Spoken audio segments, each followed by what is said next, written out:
ടയേർഡായി. ആ വിശ്വം വിശ്വം നിന്റെ കാലുകളിൽ പൂത്തിരിക്കത്ത് ഞാൻ കണ്ടിട്ടുണ്ട്. നഷ്ടം, എന്റെ മോളെ ഞാൻ ഇവിടെ കെട്ടിച്ചു തന്നത് ഖേദിക്കുന്നുണ്ട്. ആരെ വാ വാ വാ വാ വാ വാ, ഇരി, ഇരി, ഇരി, ഇരി, ഇരി. നടുവയ്യ, എന്നാലും ഇരിക്കാം. പല്ല് വെച്ചില്ല. മോളെ അച്ഛന്റെ ബ്രഷ്, നിന്റെ അച്ഛനൊരു സ്കോച്ച്. താൻ എന്തുകൊണ്ട് എന്റെ മോളെ ജോലിക്ക് വിടുന്നില്ല? എന്റെ കുടുംബത്തിൽ ഒരു പെണ്ണുങ്ങളും ജോലിക്ക് പോയി ചാരിത്രമില്ല. ആണുങ്ങൾ പിന്നെ നിങ്ങൾക്ക് എന്തുവായിരുന്നു പണി? ഉണ്ടാക്കിയിട്ടു. പിള്ളാരെ?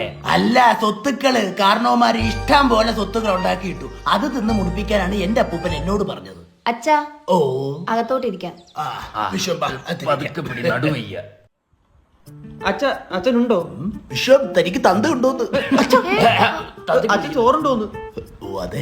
എന്റെ മോളെ ചോറ് വെക്കാനും വീട്ടു ജോലി ചെയ്യിക്കാനും തടവിൽ പാർപ്പിച്ചുള്ളോ?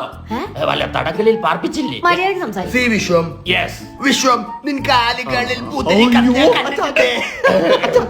എനിക്ക് ഇളക്കണം, ആ പാട്ട് ഓർമ്മ വരും. എന്റെ കളിയാക്കട് മോളെ. സോറി അച്ഛാ, മിണ്ടാരാ. സോറി അച്ഛാ. അച്ഛാ, I want to be independent. Okay, എന്റെ മോക്ക് ഇൻഡിപെൻഡൻസ് ഡേക്ക് എത്ര കൂടി വേണം മോളെ? അച്ഛാ, അച്ഛൻ എനിക്ക് ജോലിക്ക് പോണോന്ന്. ഇവളെ ജോലിക്ക് വിടാത്തതല്ല, ജോലിക്ക് വിട്ട് ബുദ്ധിമുട്ടിക്കണ്ടെന്ന് വിചാരിച്ചിട്ടാ. എന്നാ നീ അങ്ങ് പോകാൻ എനിക്കെന്തോ ഒരു ബുദ്ധിമുട്ട്.